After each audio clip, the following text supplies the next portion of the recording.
Вот, хочется делать рейвы. Там я начала разговаривать со знакомыми, чего они бы хотели. Один знакомый мне сказал, что он хотел бы, чтобы его прах выпустили из пушки. Я подумала, да, вот это что надо делать. Ко мне как доулер иногда приходят люди, не знаю, после 10 лет, через 10 лет после потери близкого. При этом, эта утрата все еще влияет на их жизнь, у них все еще появляются тяжелые эмоции, да, такие очень интенсивные, когда они об этом думают или сталкиваются с какими-то триггерами. Как поддержать?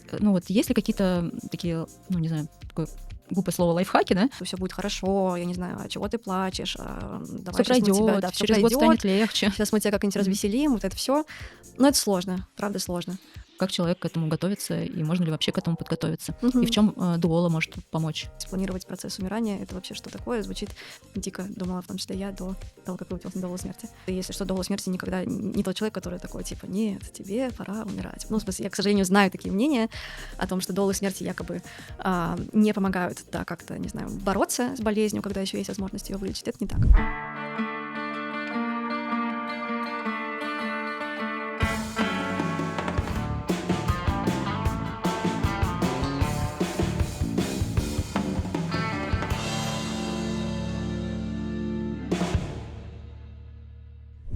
Здравствуйте, друзья.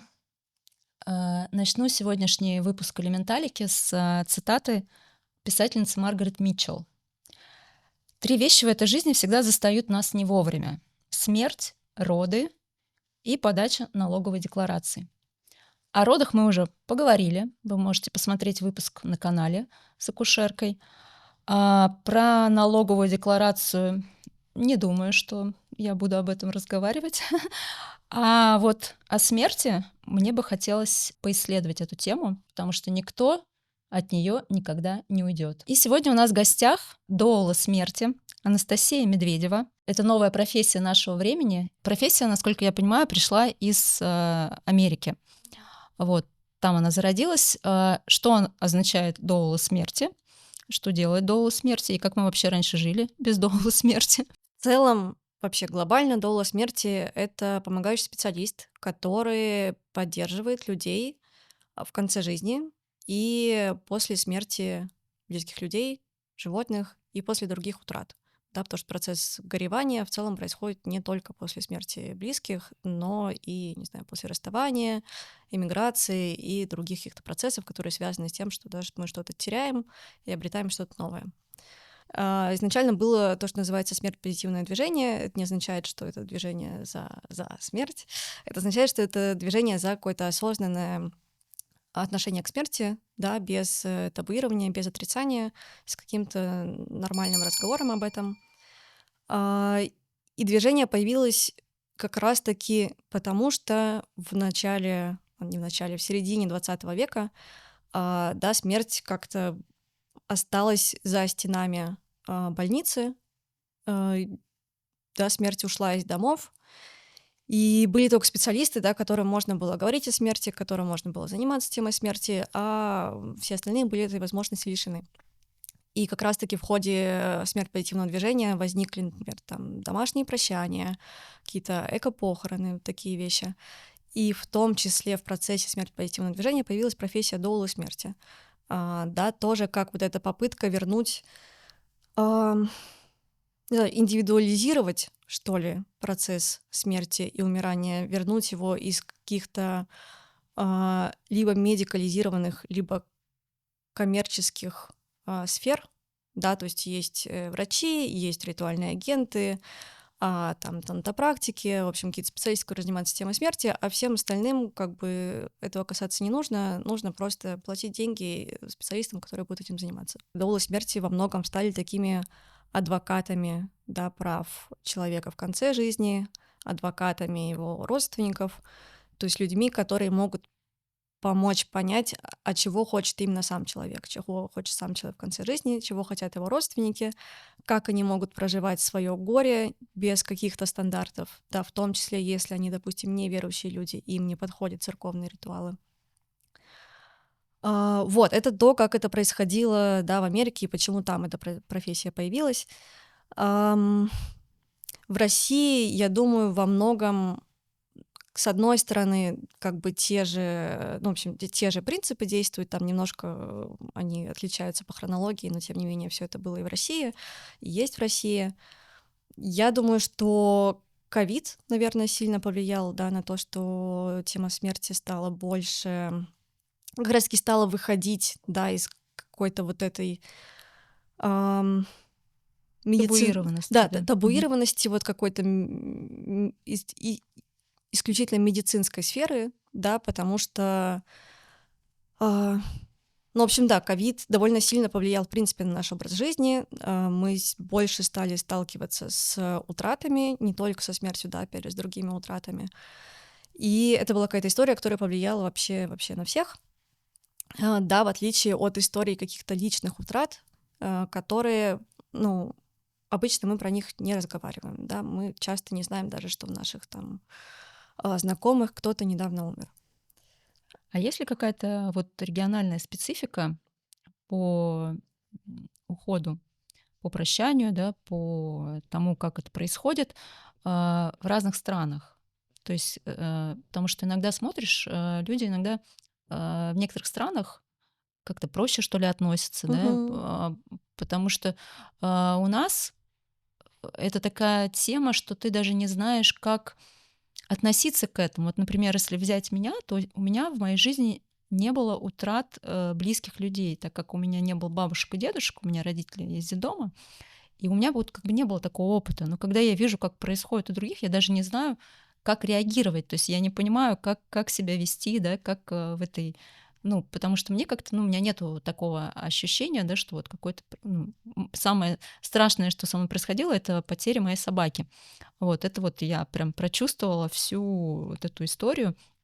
И поэтому, как это, и смотришь, когда какие-то фильмы, да, еще что-то, там происходит все как-то вот, ну, по-другому. Даже вот, я не знаю, наверняка смотрели фильм «П.С. Я люблю тебя», когда там Мгм. муж уже, когда он умер, то есть и он организовал заранее прощание со своей женой, чтобы она прожила вот эти все этапы, и как бы вот там какие-то сюрпризики ей приходят. То есть, ну, как бы и я смотрю, когда иногда вот какую-то такую историю, что, ну, как бы можно же вот так, по-другому. Вот. А как вообще вот, ну, если есть какая-то информация вообще вот по региональному признаку, по миру, по Мгм. международному? Знаешь, мне хочется в первую очередь как-то вообще отозваться про смерть собаки, да, потому что ты сказала, что не теряла Мгм. близких людей, но теряла собаку. Я тоже теряла собаку, и хочется как-то вообще сказать про то, что это тяжелая утрата вообще-то, Ну да, вот мне даже и показалось в тот момент, когда это произошло, что если бы умер кто-то из людей, которых я знаю, то мне было бы легче, нежели вот эта утрата. Вот, по крайней мере, такое ощущение у меня было в этот момент. То есть это Мгм. была какая-то вообще, ну, наверное, самое вообще худшее, что со мной происходило, ну, из такого вот глобального в жизни. Хотя это как бы, ну, даже, м, ну, была не собака, которая со мной немного лет прожила. То есть, ну, это была очень там значимая для меня собака. Вот, поэтому я вот мне показалось, что когда уходит человек, то это даже как-то, ну, я бы проще восприняла, потому что это человек, вот, как бы, а это собака, которая, она зависела только от тебя. Вот, Мгм. вот как-то вот этот момент. Да, я на самом деле от Мгм. клиентов, которые там теряли, допустим, и животных, и близких, довольно часто слышу про то, что уход животных, как ни странно, ну, как ни странно, наверное, для людей, у которых не было животных, возможно, да, переживается часто тяжелее, чем уход близких людей. И мне просто как-то хотелось, да, сказать, что у тебя, ну, есть опыт утраты, на который в том числе можно опираться, да, когда там вести какие-то разговоры про смерть. Вот, но возвращаясь к вопросу, да, про вообще регионы и про мир, да, конечно, своя специфика везде есть, но я бы сказала, что часто какие-то внешние проявления это, да, не всегда, в общем, не то, чем оно кажется на первый взгляд. Что я имею в виду? Я однажды готовила лекцию про смерть на Ямайке, была такая история в моей жизни, и там как бы если посмотреть просто, да, внешне на их ритуалы и на их процессы, все это выглядит очень позитивно, да, как бы там нет вот этих африканских танцев с гробами, но тем не менее, да, это какие-то вечеринки, алкоголь, собираются все вместе, да, и, ну, как-то проводят время в основном в доме умершего довольно приятным образом, я бы так сказала. При этом существует теория, что такое отношение к смерти у них связано с опытом рабства, например. Да, и в том числе, ну, и в целом у африканских культур часто есть такое позитивное как бы отношение к смерти, и оно вполне может быть связано с тем, что смерть в их культуре воспринимается как облегчение, потому что у их предков была, мягко говоря, довольно тяжелая жизнь. Ам, вот, да, и можно как бы подумать, что, блин, как классно они умеют относиться к смерти и ее, возможно, даже не бояться и не горевать, да, можно подумать о том, что а, ну, как бы какой тяжелый у них культурный опыт, что смерть они воспринимают как избавление от страданий. Если говорить про западный мир, я училась сама на долу смерти в США онлайн, поэтому я как-то немножко знаю про то, как, да, это происходит в США. До обучения у меня были какие-то иллюзии, наверное, про то, что вот там-то нет табуирования, и там все вообще совсем не так, как у нас.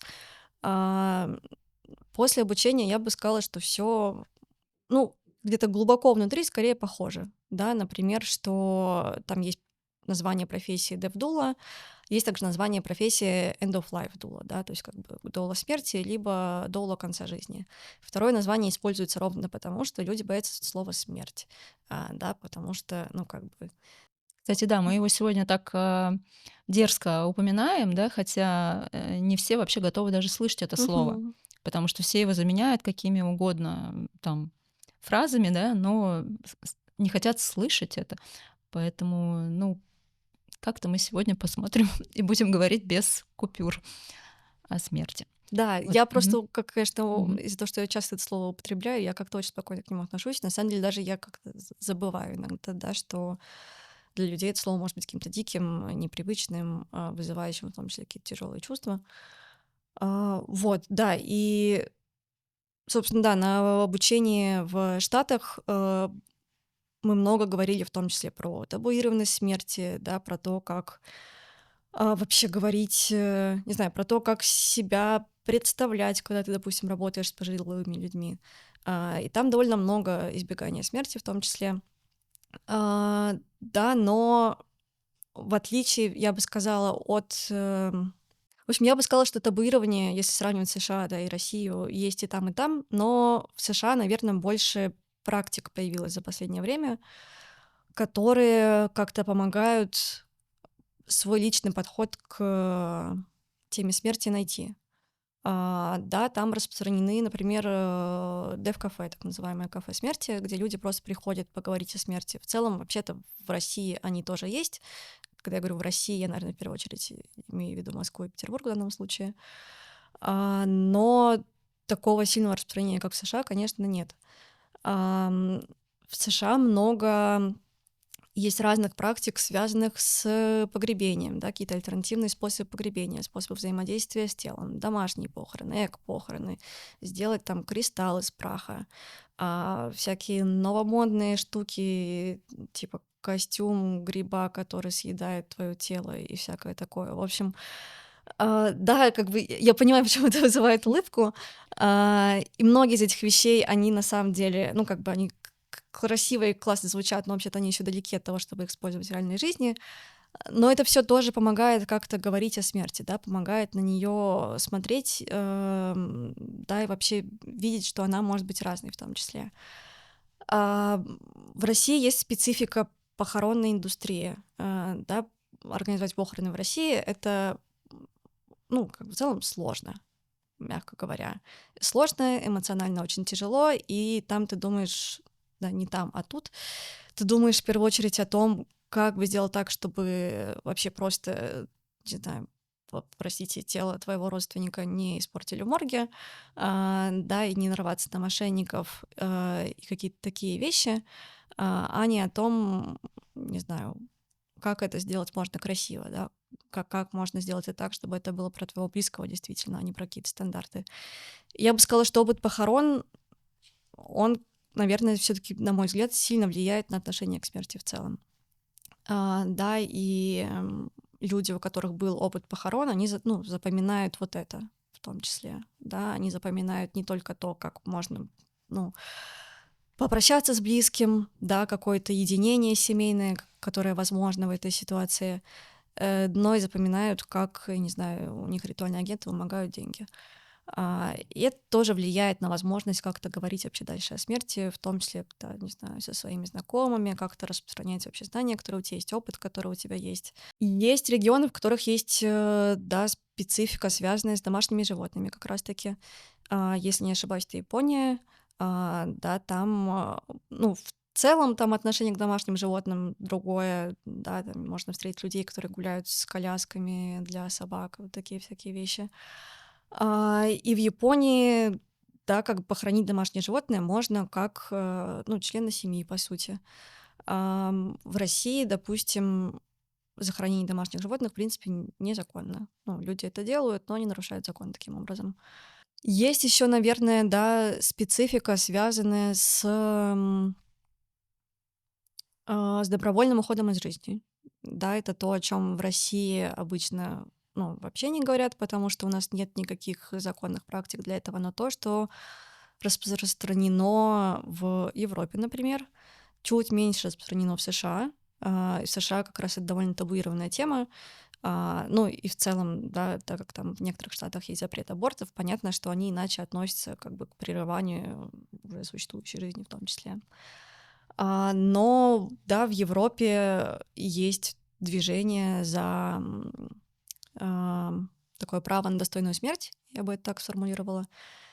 И это тоже, да, еще один какой-то пласт, связанный со смертью, о котором можно вести дискуссию, который как-то влияет на то, как люди видят свою смерть, свое умирание, да, и могут думать о том, что они могут выбирать, как именно умереть. Да, и что смерть может быть не всегда какой-то страшной и мучительной, а может быть такой, какой они ее выберут. Вот, да, из того, что мне приходит в голову про какую-то специфику регионов, наверное, вот это. Настя, тогда интересно еще, скажи, пожалуйста, как приходит в такую необычную профессию еще и в таком молодом возрасте? Как ты оказалась до Олы смерти? Ой, ну, наверное, я думаю, все как-то приходят, да, через личные истории потерь, скорее всего. А, я в целом, я, наверное, даже могу использовать слово «мечтала», работать с темой смерти лет с 19, сейчас мне 29.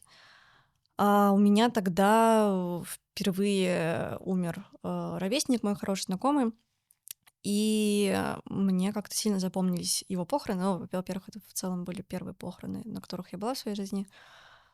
И он был из армянской семьи, и это были такие армянские похороны. Да, он лежал в смокинге, было много красных роз, вот это все. При этом он был диджеем, Молодой парень, да? молодой Мгм. парень, да, ему было 25 лет. Он был диджеем, футболистом, режиссером, в общем, таким довольно креативным человеком. Не знаю, носил ли он когда-либо в своей жизни смокинг. Ам, И было такое официальное прощание с семьей, а потом было прощание вот наше какое-то его друзей и знакомых. Позже уже я узнала, что он сам хотел, чтобы оно происходило именно так. И это была, по сути, вечеринка у него дома. Мы, ну, в общем-то, пили, включали музыку, которую он любил включать, рассказывали какие-то истории, которые связаны с этой песней. Ам, Танцевали.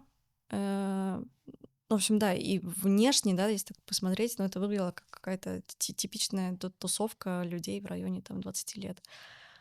И я помню, что я тогда заметила, что вот это второе прощание мне как-то, ну, как будто больше помогло, что ли, то есть потому что оно было именно про него, да, а не про какие-то стандарты, традиции. И оно помогло мне попрощаться именно с ним, как с человеком.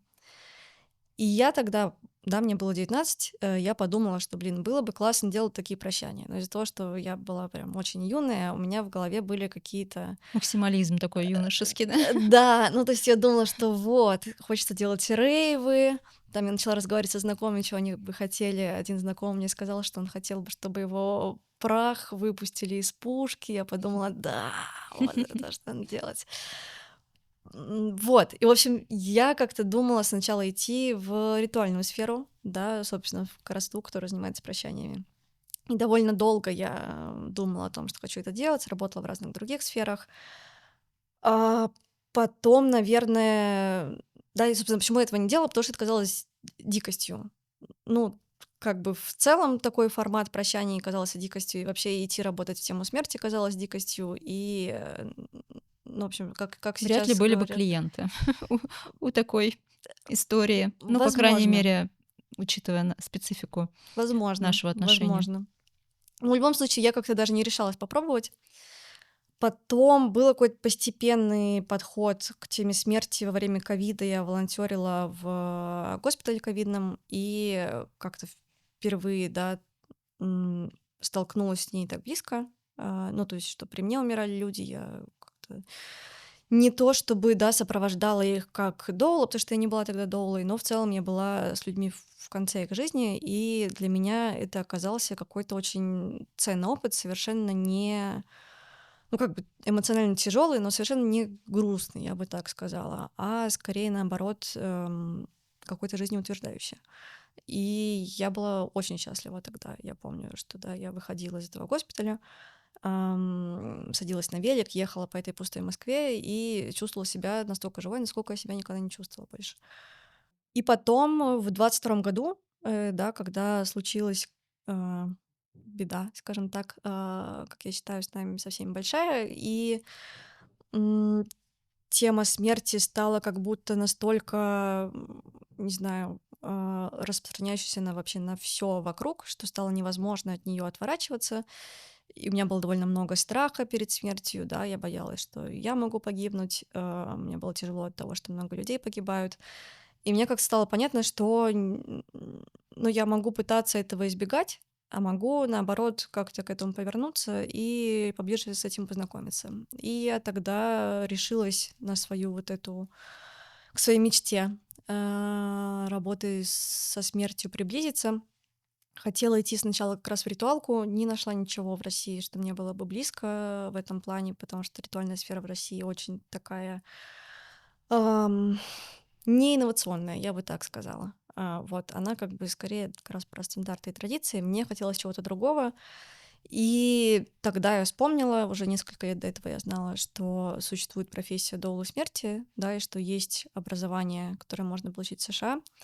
И решила пойти туда учиться. В целом, наверное, просто чтобы получить какое-то образование, связанное со смертью, и как будто дать себе разрешение как-то с этим работать.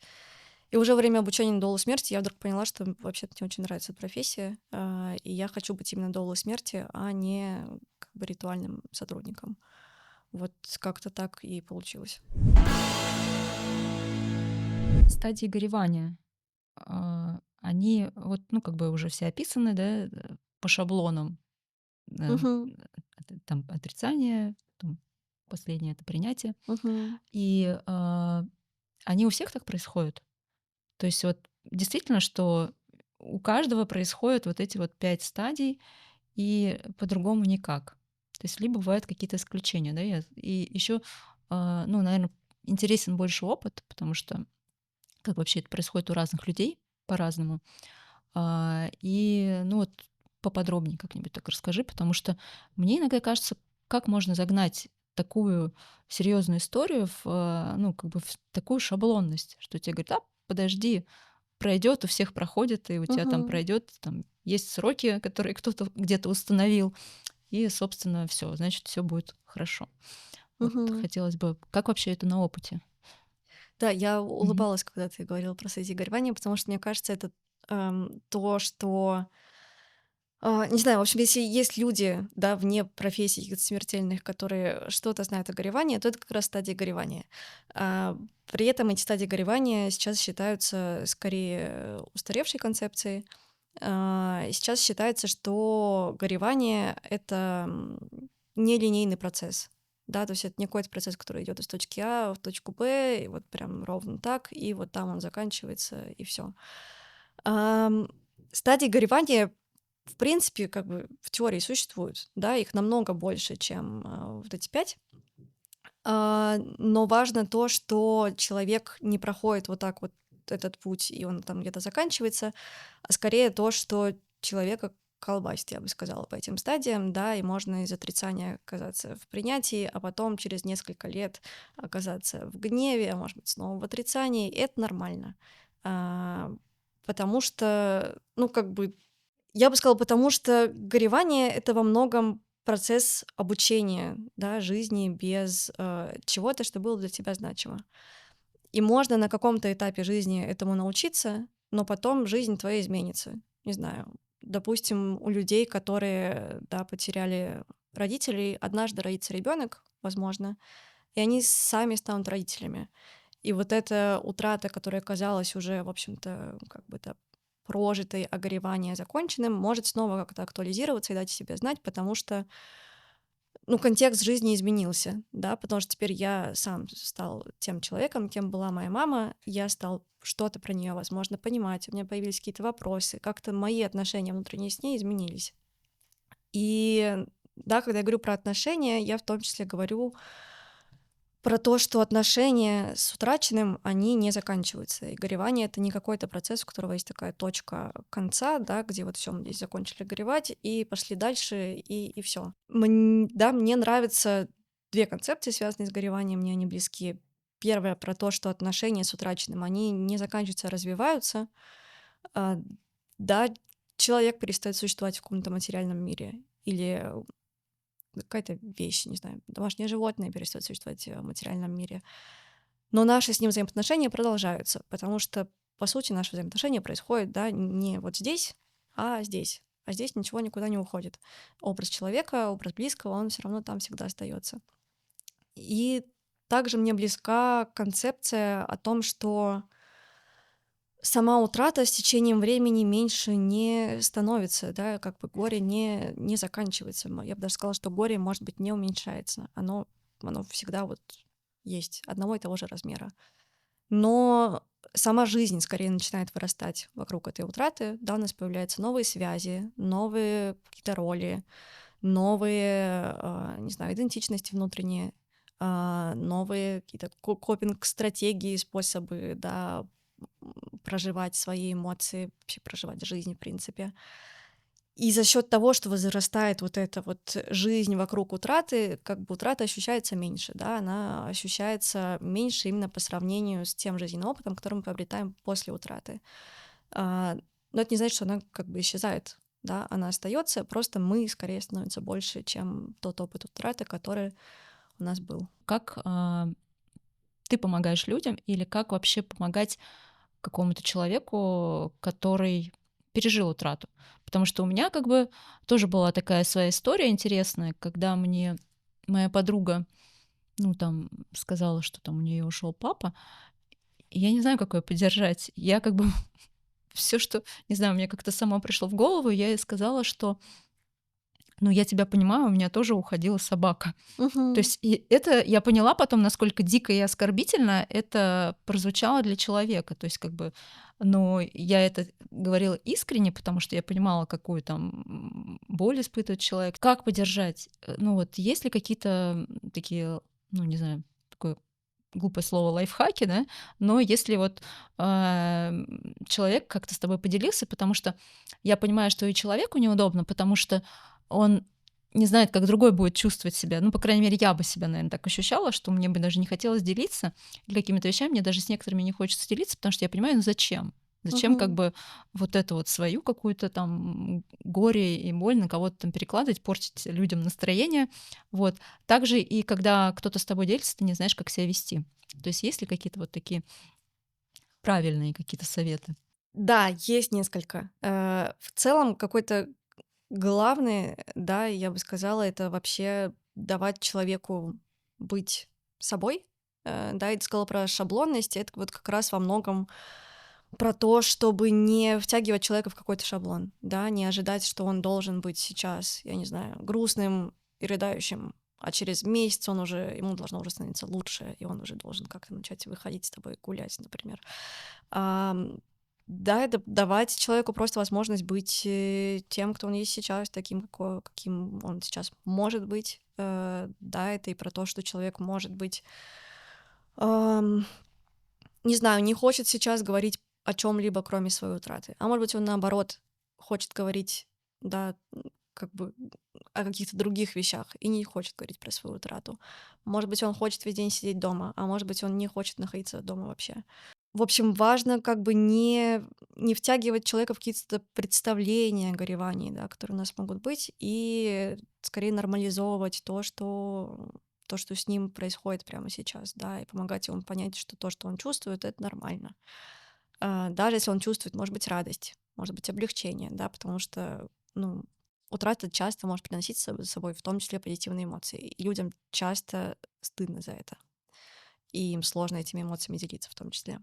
Еще какая-то вещь, которую можно делать, это просто быть рядом, я бы сказала, и не пытаться как-то человека чинить, лечить. Как бы это ни парадоксально звучало, может быть, не пытаться делать ему лучше. Не Да, причинять да, добро. и на самом деле звучит как бы вроде бы просто сиди, ничего не делай. Работа долго смерти во многом на этом основана, честно говоря. Просто сиди, ничего не делай. Это чертовски сложно, на самом деле, просто выдерживать, да, чужие эмоции тяжелые, выдерживать свое собственное бессилие, когда ты ничего не можешь с этим сделать. Все, что ты можешь, это вот сейчас просто находиться рядом, просто не оставлять человека в одиночестве, слушать, я не знаю, может быть, по 10 раз то, что он говорит. Может быть, он не хочет говорить, и ты просто сидишь с ним молча. Можно, да, спросить его, хочет ли он как какого-то тактильного прикосновения, подержать его за руку, приобнять, может быть, не хочет. Да, важно не оставлять человека как бы в изоляции, если он, опять же, сам того не просит. И это вообще-то сложно, да, потому что у горюющих людей бывают очень сильные эмоции. Быть рядом с этими эмоциями и при этом не пытаться как-то человека успокоить, сказать, что все будет хорошо, я не знаю, а чего ты плачешь, Все давай сейчас мы тебя, пройдет, да, все через год пройдет, станет легче. сейчас мы тебя как-нибудь Мгм. развеселим, вот это все. Но это сложно, правда сложно. Да, избегать каких-то действительно вот этих, шаблонных и, я бы сказала, неправдивых вообще-то фраз. Да, как бы, ну, то есть, может быть, все будет хорошо, а может быть, не будет. Ну, с большой вероятностью в жизни человека уже никогда не будет такой, какой она была раньше. Да, он будет как-то жить, но может быть так, что какой-то уровень счастья, например, который был у него до этого, он окажется невосполнимым. Да, и, ну, жить вообще-то с этим тяжело. И как-то, да, обманывать человека, говорить, что вот точно обязательно все пройдет, и не знаю, там все будет как раньше или что-то такое, мне кажется неправильным и кажется не поддерживающим в том числе. М, Не сравнивать потери, да, в том числе не приравнивать их, наверное, к другим своим потерям. Да, вот ты привела пример Мгм. про собаку, да, и потерю папы у подруги. Да, опять же, я как бы не считаю, что смерть животного переживается как-то легче или что-то такое, но да, когда есть рядом человек со своей утратой, я бы сказала, что, наверное, лучше свой личный опыт как-то вообще, ну, немножко от него отстраниться, да. Может быть, можно спросить, если, да, есть какой-то такой опыт, хочешь, я тебе расскажу, что мне помогало, например. Да, или как-то хочешь, я поделюсь тем, какие у меня там чувства возникают по этому поводу.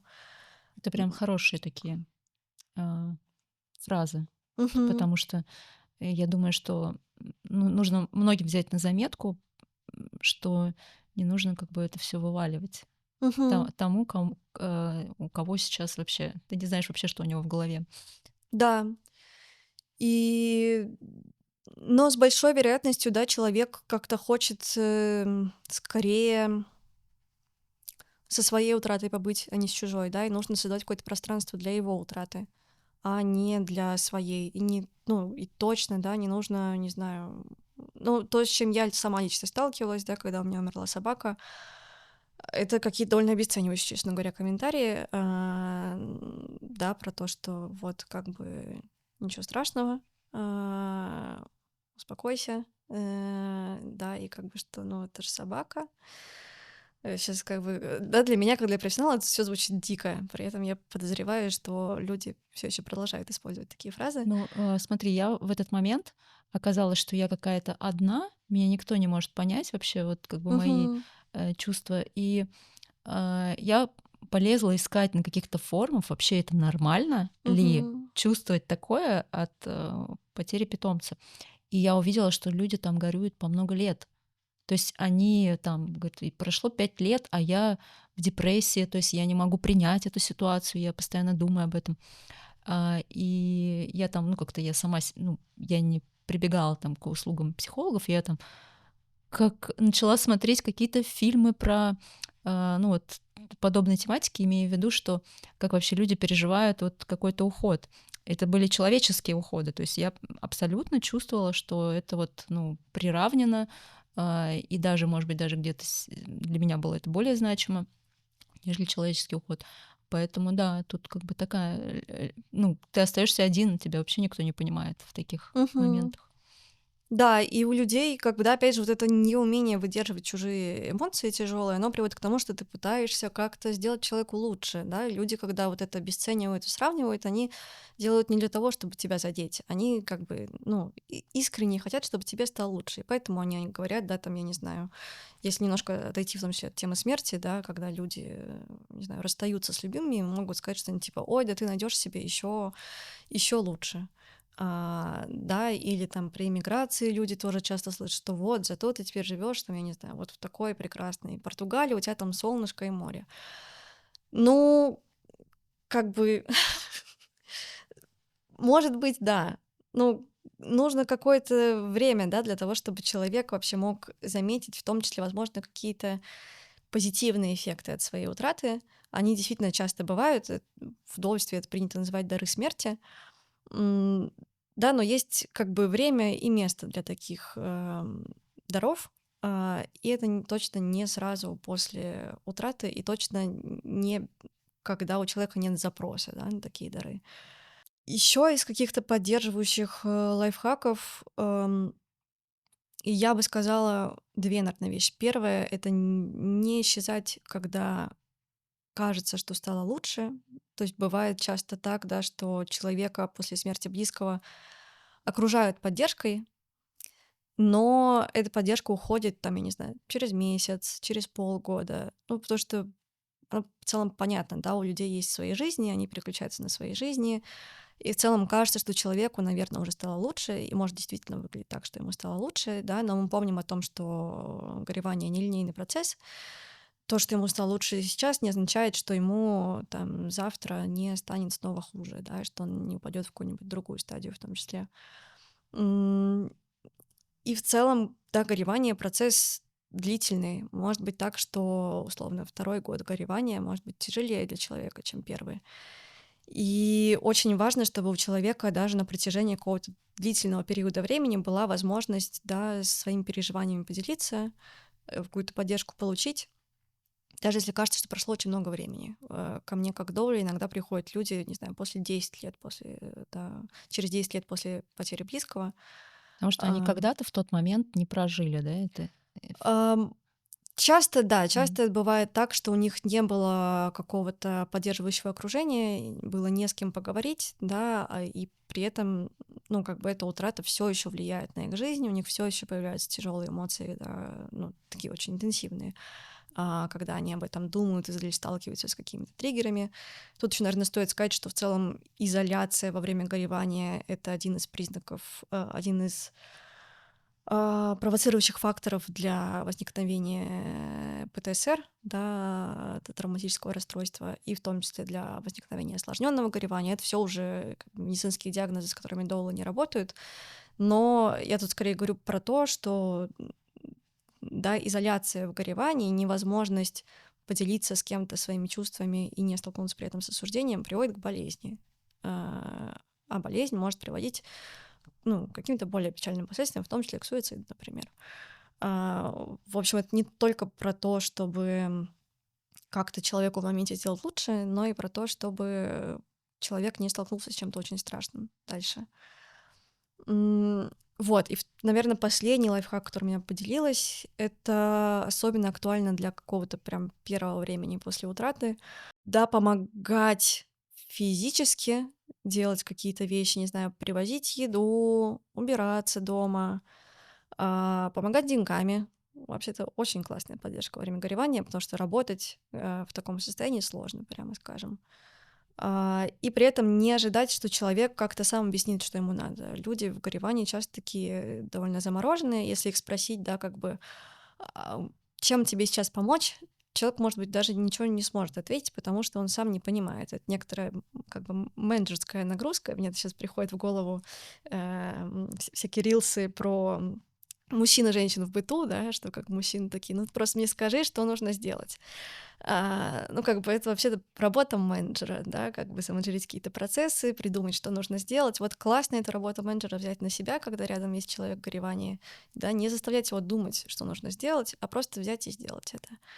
Ам, Да, потом, когда человеку становится лучше, уже классно как раз работают вопросы из разряда «как я могу тебя сейчас поддержать?». Да, но бывает так, что в начале процесса горевания они не очень работают, потому что человек не может вообще это сформулировать, не может сам понять, что ему нужно. У меня такой вопрос возник. Как тебя вообще ищут твои клиенты? То есть вот, например, я до того, как узнала вот совсем недавно из медиаполя о том, что существует такая профессия, то есть у меня вот даже такой не возникло идеи, как люди находят тебя и как они, что они, ну, как бы, какой запрос они тебе дают, когда тебя находят. То есть, ну Мгм. вот, как это происходит физически. Мгм. Ой, да, ходят разными путями. Есть, да, там первые когорта людей, это ну, через знакомых, да, в целом, так как профессия необычная, не знаю, там Кто-то мои дает контакты, да, ну твой, да, там, там мои друзья, рекомендации? знакомые могут Мгм. часто говорить, что вот у меня там есть такая знакомая доула смерти, и в том числе, когда у их близких происходят какие-то потери, да, они могут сказать, что вот я знаю там такого человека, может быть, тебе стоит к нему сходить. Я вела блог раньше, да, в так называемой запрещенной соцсети и в Телеграме. Клиенты приходили в том числе оттуда. Как ни странно, сейчас вот я там последние полгода, год блог не веду, но клиенты в том числе как бы, да, оттуда все еще продолжают приходить. Я думаю, да, что блог — это вообще, ну, классный способ искать помогающего специалиста, потому что ты его видишь сразу, не знаю, ты можешь послушать его голос, и да, если тебе не нравится его голос, ну, довольно сложно работать вообще с человеком. Ну, вообще понять, откликнется ли тебе Да, как-то. как-то можно транслировать, да, свои ценности в блоге, и люди сразу понимают, насколько им это близко или не близко.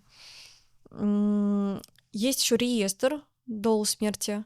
Есть компания Death Foundation в России, которая ам, обучает доул смерти и в целом проводит обучения, связанные с, да, с темой смерти и гореванием. Вот у них есть свой реестр, иногда клиент приходит ко мне оттуда.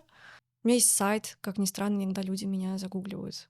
Ну, в смысле, для меня это как-то очень странно, что реально человек просто Ну вот да, загуглил для и меня тоже нашел. такое, как вообще находят люди такие, ну, что-то случилось, это же еще нужно прийти к этому, чтобы, Мгм. ну вот, наверное, может быть, какая-то популяризация популяризация вообще этой темы, да, сейчас, возможно, кому-то поможет, что Мгм. есть такие специалисты, что ты не остаешься один на один, да, и тебе не нужно вот искать кого-то, кто, может быть, тебя не ну, из близких людей, кому, может быть, тоже сложно в этой ситуации, да, как-то вот Мгм. найти этот правильный ключик. Вот, поэтому спасибо, что поделилась. И хочется перейти к людям, с которыми ты тоже, я знаю, что работаешь. Это те, которые узнают о своей смерти и понимают, что там знают, что скоро им придется покинуть этот мир. Как вообще это? Как человек это переживает? У меня недавно у друга, у близкого уходила мама, то есть в течение долгого времени, но он уже знал, да, что это произойдет. И мне тоже в этой ситуации было как-то жутко вообще некомфортно. Но когда я думаю, что там еще на той стороне находится человек, который знает об этом, то есть тоже такие приходят, ну, мысли сразу, как человек к этому готовится и можно ли вообще к этому подготовиться, и в Мгм. чем дуола может помочь в этой ситуации. Мгм. Вот я говорила вначале, что дуэло смерти в Штатах и в России — это 2 разные профессии. Вот в Штатах такая классическая модель довольства смерти, где фокус как раз скорее на сопровождение, да, конца жизни, ну и непосредственного какого-то процесса умирания. И гореванию там уделено намного меньше внимания, потому что там есть для этого отдельная профессия, grief counselor, да, как бы люди, которые занимаются именно гореванием. В России дуэло смерти почти не занимаются сопровождением в конце жизни, я бы сказала, во многом потому, что нет такого запроса, да, то есть у людей, там, не знаю, условно, которые в основном сейчас находятся в процессе умирания, да, там, которым, не знаю, 70-80 лет, например, ам, они, понятное дело, что они, скорее всего, не знают такой профессии, и в целом, как бы, сам ну, то есть это люди, которые не привыкли ходить к психологу, они не привыкли, что есть какие-то незнакомые вообще люди, специалисты, которым можно как-то поделиться с ними своими чувствами, извиняюсь, спланировать процесс умирания. Это вообще что такое? Звучит дико, думала в том числе я до того, как выучилась на дуэлу смерти. Поэтому именно вот в частной практике, например, у меня почти нет кейсов, связанных с сопровождением, да, человека в конце жизни. А, Но я волонтёрю в больнице, в паллиативном отделении, и вот там как раз сейчас такой практики как бы, ну, в общем, становится больше. В больницах есть своя специфика, как и в хосписах. В общем, часто людям там не говорят вообще о том, что они умирают. Да, и тут зависит от того, ну, в общем, насколько человек сам в каком-то адекватном или спутанном сознании, насколько он понимает сам, что с ним происходит, насколько его родственники, может быть, с ним чем-то делятся. В общем, даже в тех же больницах, ну, по крайней мере, там, в больнице, где я волонтёрю, большинство все таки не понимает, что они как бы, ну, в конце жизни находятся. М, с теми, кто это понимает, эм, я бы сказала, что им обычно нужно какой-то, да, это похоже на работу с гореванием. Часто людям нужно какое-то просто вообще пространство для того, чтобы об этом поговорить, потому что люди избегают этих разговоров. Ну, то есть как бы близкие не готовы об этом говорить, врачи не готовы об этом говорить, врачей вообще не учат об этом говорить. Это неприятные разговоры, да, если ты можешь их не вести, то люди обычно, ну, выбирают их не вести. И довод тут может стать, во-первых, человеком, который, ну, просто создать вообще пространство для этого, да, с которым можно поговорить о том, что, да, смерть близко, и вообще, какие у меня чувства есть по этому поводу, есть ли у меня страх, чего я боюсь. В общем, это, ну, как бы такой разговор, да, про чувства. Есть другая, более практическая часть. Да, в России она сейчас как бы, ну, опять же, не очень развита. Это в том числе сложно делать в больницах, потому что есть ограничения со стороны самой системы. Но это то, чему вот там, я не знаю, в Штатах уделяют, допустим, много внимания. Это какие-то вещи из разряда сценария умирания, например, да, когда человек, когда еще он может говорить, может как-то, ну, в общем, выражать свою волю, да, эта способность теряется прям ближе к концу жизни. Человек может заранее спланировать, как он бы вообще хотел умирать. Да, хотел бы он, чтобы это происходило, не знаю, дома или в больнице, или в хосписе, или еще где-то, потому что у каждого из этих вариантов есть, ну, плюсы и минусы будет звучать как бы, наверное, не очень корректно. А, ну, в общем, Нюансы свои у да, каждого, есть да. свои нюансы. Все эти варианты что-то дают и что-то отбирают. И этот выбор непростой. Да, можно подумать о том, кого бы я хотела видеть рядом в конце жизни, да, и как бы, опять же, важно это решить заранее, потому что, ну, потом я уже не смогу об этом сказать. Да, в странах, где ты можешь выбирать, какие ты хочешь медицинские манипуляции, какие не хочешь, ты можешь тоже об этом заранее подумать, да, не знаю, хочешь ли ты, чтобы тебя реанимировали, например, хочешь ли ты, чтобы тебя подключали на искусственную вентиляцию легких, какие-то такие вещи. В России, наверное, может быть такое решение, которое можно принять, это хочешь ли ты, чтобы вызывали близкие скорую в случае чего. А, ну, то есть, как бы, да, потому что в целом, если человек находится в конце жизни, ее можно не вызывать.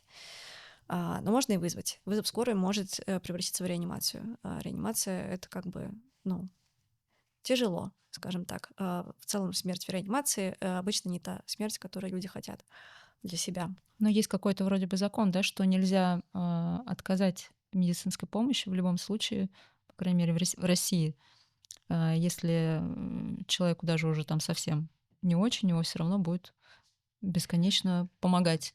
Ам, Там как бы все непросто. То есть для медработников, по идее, да, медработники часто перестраховываются, потому что действительно, да, они обязаны оказывать помощь, и те же врачи скорой могут бояться, что если они сейчас не попробуют реанимировать человека, да, то им потом за это прилетит. При этом вообще-то, если у человека стоит как бы, ну, диагноз, да, какой-то, который ведет к смерти, да, есть какие-то бумаги, которые подтверждают то, что он находится в каком-то терминальном состоянии, да, то есть что его жизнь больше невозможно поддерживать, и он скоро умрет, да, и это доказано как бы бумажками. Вообще-то, ну, как бы медицинская помощь в таком случае не оказывается. И в хосписах, например, ну, так и есть, да, в хосписах никто не пытается реанимировать людей. В больницах и ну, как бы, да, при домашней смерти это немножко иначе может работать, и во многом зависит от какого-то человеческого фактора, от того, насколько врачи сами понимают, да, как бы, что им может грозить, что не может грозить, какие документы есть, и каких документов нет. Ну, в общем, в любом случае вызов, да, врачей, он может привести к каким-то манипуляциям, которые могут быть желательны для человека. Да, и вообще какой-то выбор, да, хочу ли я продолжать лечение или я не хочу продолжать лечение, да, ну, то есть как бы есть куративное лечение, которое направлено на то, чтобы попытаться вылечить причины заболевания, да, есть паллиативное лечение, которое лечит скорее симптомы и как раз-таки облегчает уход. А, да, и часто в какой-то момент жизни людям приходится делать этот выбор, да, как бы хотят ли они все еще пытаться лечить причину заболевания, или они хотят скорее остаться на паллиативном лечении, да, которое будет убирать симптомы, которое будет делать их состояние более комфортным, но никак не сможет, да, как бы убрать, скажем так, возможную причину смерти. При этом есть исследования, которые говорят о том, что очень часто паллиативное лечение продлевает жизнь лучше, чем куративное, да, то есть что когда люди перестают, грубо говоря, лечиться, перестают бороться с болезнью, просто за счет того, что им удается поддерживать уровень жизни комфортный, они могут жить дольше, чем люди, которые пытаются бороться с болезнью. Интересно. В общем, да, Исследование, как да. бы у человека в конце жизни довольно много решений есть, которые, я бы сказала, я хотела сказать, которые ему нужно принять, на самом деле, скорее, которые он может принять, либо эти решения примут за него.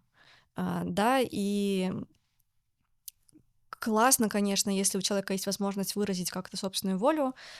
Доула смерти может в том числе помочь, да, понять, как эту волю передавать родственникам, да, как вообще выстраивать этот разговор, да. Да, вот это, кстати, Мгм. интересно, потому что у всех же свои могут быть представления о том, как это должно быть. Мгм. Ну, наверное, тот человек, который умирает, и у него есть какие-то свои желания, то есть ему даже иногда, наверное, сложно донести там всем, Мгм. каждому из родственников, что вот он хочет так, потому что каждый думает, что он вот так будет лучше. Да, Да. да. Ну и, конечно, ну, по моему опыту, чаще Это как всего, какой-то да, адвокат получается твой. Да. да, чаще всего близкие скорее как бы намерены продлить максимально жизнь человека, да, а вот сам человек в конце жизни, ну, там могут быть разные настроения. В смысле, да, есть люди, которые действительно хотят, там, не знаю, бороться до конца, максимально продлить себе жизнь, да, это возможный вариант, и если что, до смерти никогда не тот человек, который такой, типа, нет, тебе пора умирать. Ну, в смысле, я, к сожалению, знаю такие мнения о том, что долы смерти якобы не помогают, да, как-то, не знаю, бороться с болезнью, когда еще есть возможность ее вылечить. Это не так. Но я думаю, что тут Ам, все равно еще такой личностный фактор, и каждый вот должен найти для себя своего человека, тем более мгм. в такой, можно сказать, последний путь. Да. Хочется, чтобы сегодняшний выпуск был такой, несмотря на то, что он о смерти, жизнеутверждающим, потому что, ну, как бы это то, что будет сопровождать каждого. Люди боятся умереть, но не живут здесь и сейчас. Мгм. Вот. И там, как сказал Булгаков, что человек смертен, но это было бы еще полбеды. Плохо то, что он иногда внезапно смертен. А вот как научиться жить, вот ты человек, как человек, который сталкивается часто, и вообще это твоя профессия, да, смерть, как научиться жить так, чтобы, ну, не бояться того, что что-то с тобой произойдет? Потому что, ну вот, моя какая-то жизнь, я когда-то давно, наверное, переборола. У меня был страх смерти, когда я родила ребенка. И это было именно вот до этого я ничего не боялась. Я там, у меня были какие-то там адреналиновые всякие штуки, я могла там кататься на всяких парашютах и всем чем угодно. Вот. А как только появился ребенок, то есть у меня появился такой страх именно, что, ну как это, мой ребенок останется без меня. И даже вот аэрофобия у меня в тот момент появилась, которой вообще никогда не было.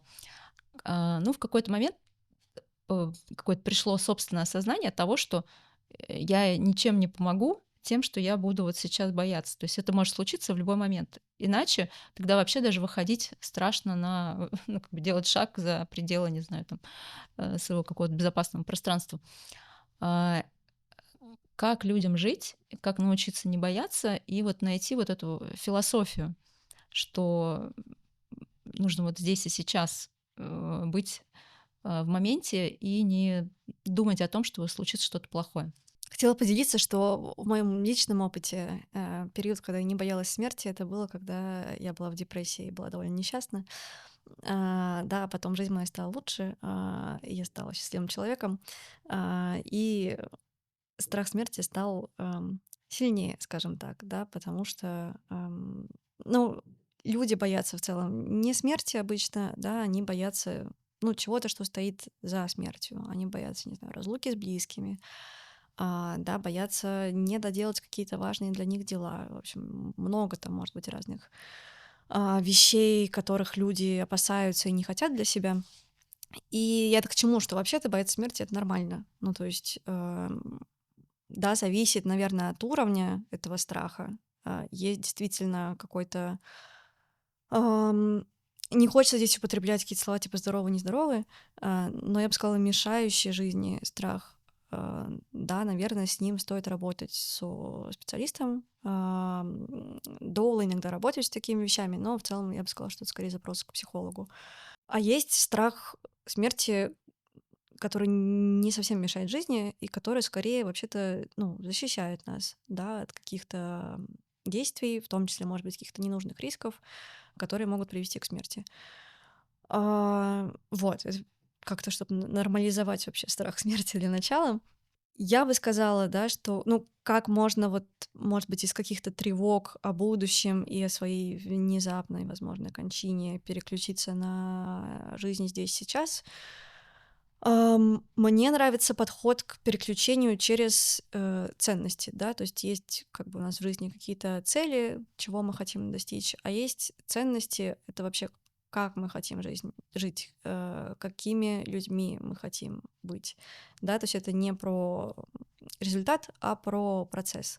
Классно поисследовать свои ценности, да, и посмотреть, что там есть вообще в этой сфере. Потому что вообще-то у некоторых людей в жизни может быть какая-то ценность из разряда, не знаю, стабильность и безопасность. И они хотят, чтобы у них все было максимально, в общем, ровно, да, безопасно, чтобы там было довольно много контроля, меньше неопределенности. И в таком случае, может быть, человеку, не знаю, например, поможет условно пройти диспансеризацию, проверить, что прямо сейчас с ним все нормально, запланировать следующую диспансеризацию, да, и вот эти там, не знаю, этот год, по крайней мере, точно я сейчас себя как бы обезопасила, да, со мной прямо сейчас ничего не происходит. Это возможный подход. А может быть, в ценностях у человека какая-нибудь, не знаю, спонтанность, да, тот же желание какое-то рисковать, жить какую-то яркую, наполненную там сильными эмоциями жизнь. Тогда, да, можно посмотреть, как бы, а чем я могу пожертвовать ради этого, потому что, ну, спонтанность, риск, сильные эмоции, они, ну, часто идут действительно рядом с какой-то опасностью, неопределенностью, отсутствием контроля, и это цена, которую мы платим, да, за вот это. готов ли я платить такую цену, да, за то, чтобы вот получить что-то важное для себя в жизни. Готов ли я прямо сейчас, может быть, рискнуть своей жизнью, сделать какие-то вещи, которые не очень безопасны для того, что для меня, для того, чтобы получить то, что для меня важно, да. А, И если да, то вот эта опора на ценности может быть каким-то важным ориентиром вообще, а, который может в течение жизни помогать понимать, да, что прямо сейчас лучше выбрать. Лучше выбрать что-то, да, как бы безопасно защищающее меня от смерти, или лучше выбрать что-то, что скорее направлено на здесь и сейчас. В целом, если просто жить всегда здесь и сейчас, тоже не уверена, что очень как бы ну, в общем, что хорошего этого будут последствия. Хотя есть люди, которые, да, так живут, да, без, не знаю, условно, без сбережений, без какого-то дома, без какого-то выстроенного быта и все такое. Это, возможно, вариант жизни, но это все какие-то крайности, которые редко довольно людям подходят. И людям обычно подходит какой-то баланс, да, и ориентация на какие-то важные для них вещи. И важно, мне кажется, замечать вот эти точки выбора, да, вот как бы прямо сейчас у меня есть выбор, я могу сделать вот это, могу сделать вот это. Прямо сейчас, что больше опирается на мои ценности. Вот это или вот это. И классно такие точки выбора замечать в течение всей жизни. И я бы сказала еще, что умение вообще размышлять о смерти тоже здесь помогает, да, потому что бывает так, что люди, которые боятся смерти, скорее делают вид, что ее никогда не будет. И это может быть и про рискованное поведение, и наоборот про какое-то откладывание каких-то вещей, да, не знаю, вот у меня есть мечта, но прямо сейчас еще не время, вот когда-нибудь потом, и еще вот это хочу сделать, но вот сейчас тоже как-то не к месту, лучше потом, но когда-нибудь это потом не наступит. И понимание того, что мы все смертны, в том числе внезапно смертны, да, и что прямо завтра меня может тоже не стать, а может быть вообще-то и сегодня, почему завтра. Я сегодня ехала, когда в такси на съемку, я такая, ну, понимаю, какая у меня тема будет, и думаю, ну, я же могу сейчас не доехать и умереть, ну, значит, вот так. То есть, ну, какое-то такое, наверное, философское отношение к тому, что это может произойти, но Мгм. все-таки более такое жизнеутверждающее и оптимистичное к тому, Мгм. что этого не может произойти. Вот, ну, все мы в этом, наверное, пространстве как кот Шрёдингер, и Да. поэтому нужно вот этот момент считывать. Еще заметила, что очень часто страх умереть исходит из того, что ты не сделал, не осуществил какую-то маленькую мечту или маленькое какое-то дело, того, что ты это не сделал. То есть, а Мгм. когда ты все-таки стараешься ну, не в моменте даже, да, а просто делать то, что ты захотел, да, вот там почувствовал что-то, какой-то импульс, да, того, что ты хочешь сделать, да, и не откладывать на завтра то, Мгм. что можно сделать сегодня, как-то даже легче. Кажется, что я же это все делаю, ну и не страшно, как бы там, если что, уходить из этой жизни, потому что я что-то я делала, то, что я хотел. Мгм. То есть те моменты, которые ты исполнение своих вот этих внутренних каких-то откликов, желаний, все равно они как-то дают наполненность твоей жизни. Не так, что где-то эта жизнь отложенная, поэтому и страшно умирать. Мгм. Вот. Ну вот как-то мне вот так вот это откликается. Еще я читала такую книгу не так давно, Олдос Хаскли «Остров». Не читала? Нет, не То читала. есть это последняя книга в его творчестве. И там рассказывается о таком острове, где люди живут по своим каким-то там, ну, по своим принципам. И основным тезисом там проходит сочетание буддийских идей, то есть осознанность, преодоление эго и наличие гуманистических ценностей, то есть там достоинство умирающих и научного подхода, то есть Мгм. обезболивание и образование вообще о смерти. Мне очень откликнулась там вся эта идея, и что там даже маленьким детям ничего не скрывают о смерти. То есть они очень открыты и, ну, так же, как со взрослыми, да, об этом говорят. То есть дети там знают, наверное, о смерти больше, чем взрослые вне этого острова, да, Мгм. в обычных условиях. И мне нравится фраза оттуда, что смерть не прерывает связь, а проверяет ее. Настоящая любовь и дружба сильнее физического отсутствия. То есть это вот то, о чем ты говорила, ну вот Мгм. в своем Да. ощущении, что человек не умирает. Вот. Кстати, всем рекомендую, кто, может быть, боится смерти или как-то, ну, столкнулся сейчас не только к доле смерти обратиться, это тоже классная вообще вещь, но и вот читать такие книги интересные.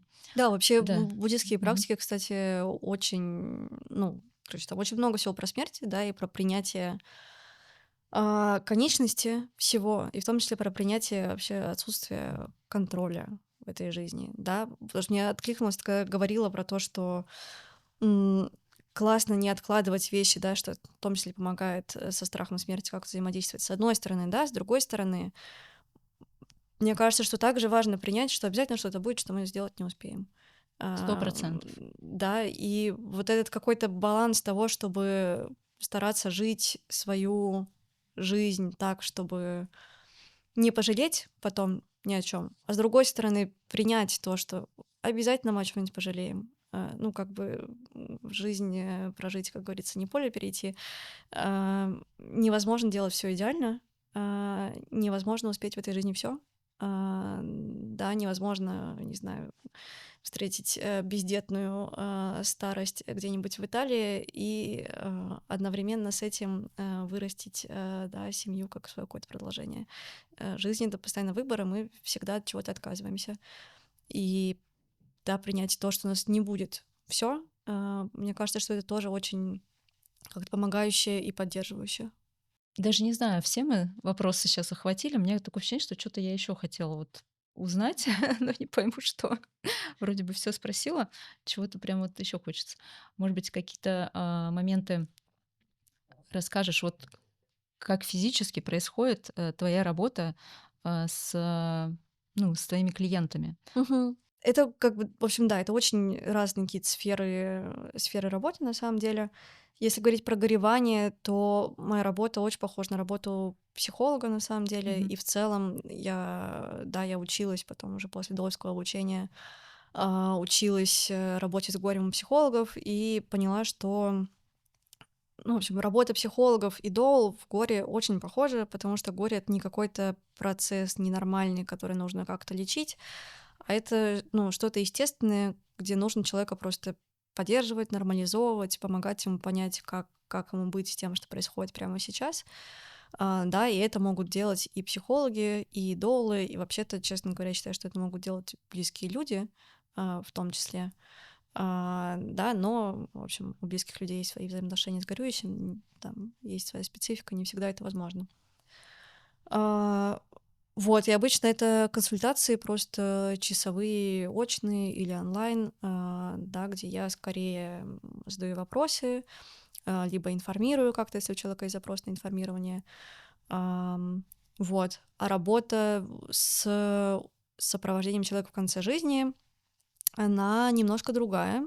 Я бы сказала, что там часто больше взаимодействия не специалист-клиент, а скорее человек-человек. В том числе потому, что человек в конце жизни может не знать о том, что он находится в конце жизни.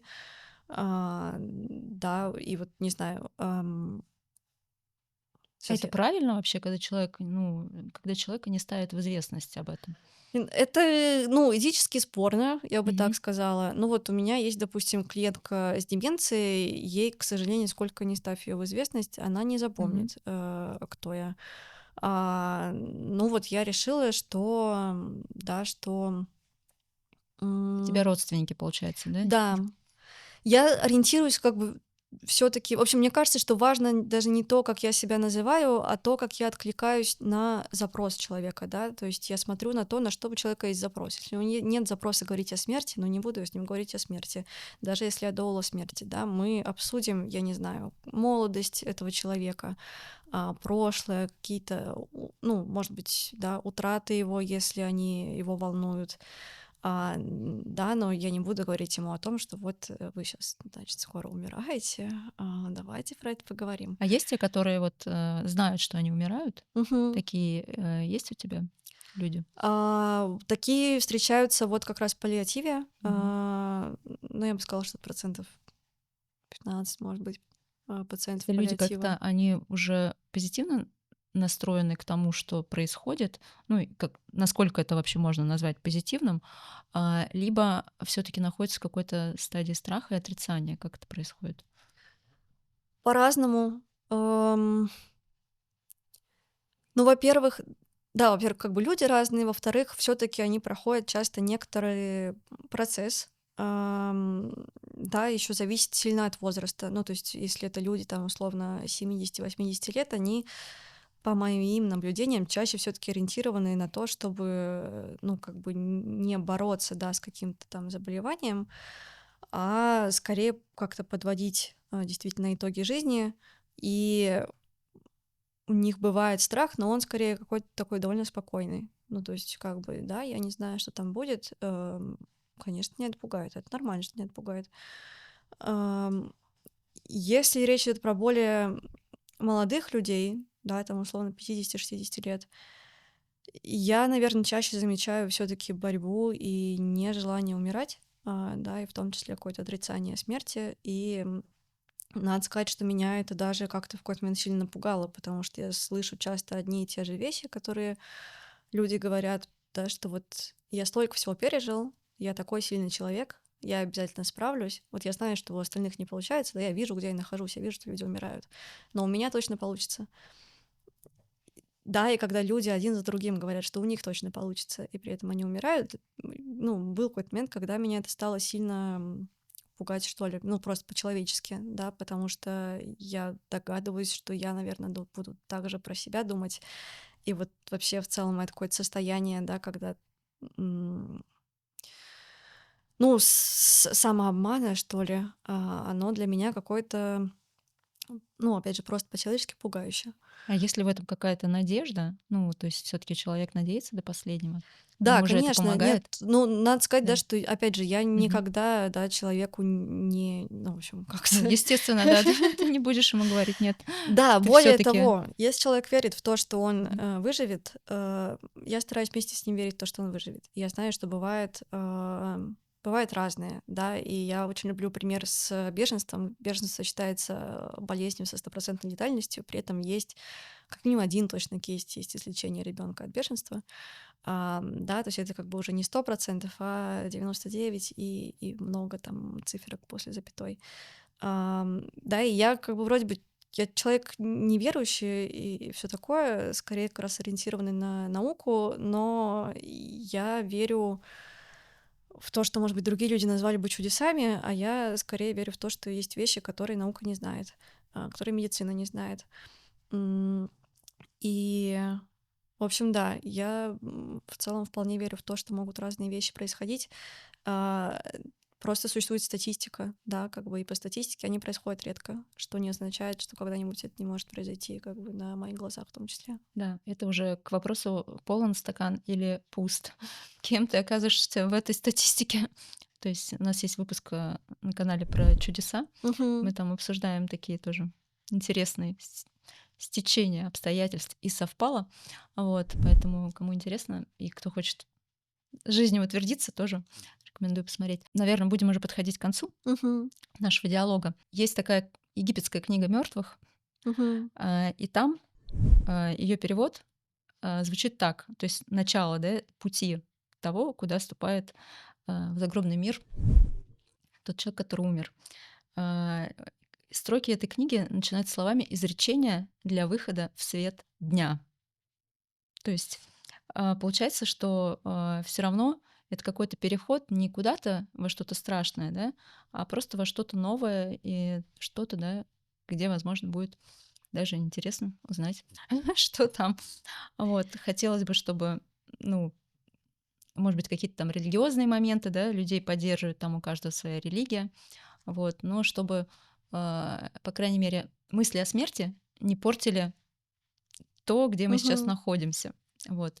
И если хочешь еще что-то пожелать нашим зрителям, можешь сейчас сказать от лица дуолы смерти. Вот, тоже я думаю, что им будет это интересно. Я, знаешь, себя сейчас так ощущаю, как будто мне нужно сказать что-то оптимистичное, а Только нет, такое. честно говоря, у меня Да. оптимистичных мыслей. Ну, то есть я Я знаю, что людям верующим, религиозным, действительно есть на что опираться, да, они действительно как бы верят, что это не конец всего, и мне кажется, что это очень классная опора. Да, я опять же, я человек неверующий, у меня этой опоры нет. И не знаю, я, наверное, сама лично стараюсь опираться только на то, что есть жизнь еще, да, ну то есть смерть это какая-то вещь, на которую довольно сложно повлиять, которую сложно контролировать. Да, можно делать какие-то действия, они могут как-то помочь, могут не помочь, по-разному бывает. М, Но лично мне, наверное, в том числе какой-то фокус на смерти и внимание к теме смерти скорее помогает жить жизнь, да, а не думать о смерти. Вот. И я, наверное, не знаю, желаю того же зрителям. У меня есть мой любимый пример после того, как я выучилась на доулу смерти. Я каждый раз, когда прощаюсь с мужем, я его целую. Да, я как бы сейчас уже не держу на подкорке, что вот он может умереть сию секунду, все дела, но в целом это жест исходит из этого, что я знаю, что любая разлука может быть последней. Но этот жест не добавил какой-то грусти в мою жизнь, да, не добавил в нее горя.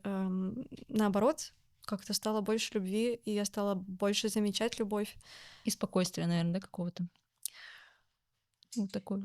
Я человек тревожный, у меня со спокойствием сложные взаимоотношения. Но да, но это тоже вообще-то неплохо. Но я как-то люблю, не знаю, я ценю любые свои эмоции, в том числе и тревогу, в том числе и какой-то страх за собственную жизнь. Любые эмоции означают, что мы еще живы. Это классно. Да, и, не знаю, желаю жить жизнь, пока есть такая возможность, и действительно стараться не откладывать ее. И вот этот какой-то баланс выдерживать. Спасибо, Настя, за сегодняшний разговор. Вы были на канале Элементалика с Таней Азаровой. Если у вас возникли какие-то инсайты после сегодняшнего нашего такого интересного разговора, напишите обязательно в комментариях. Настя, где тебя можно найти? В каких-то соцсетях? Да, меня можно Мгм. найти в запрещенной соцсети и в Телеграме. Я не Я знаю, вы все как-то делитесь ссылочки ссылками. Мгм. оставлю. Вот. Спасибо большое. Спасибо.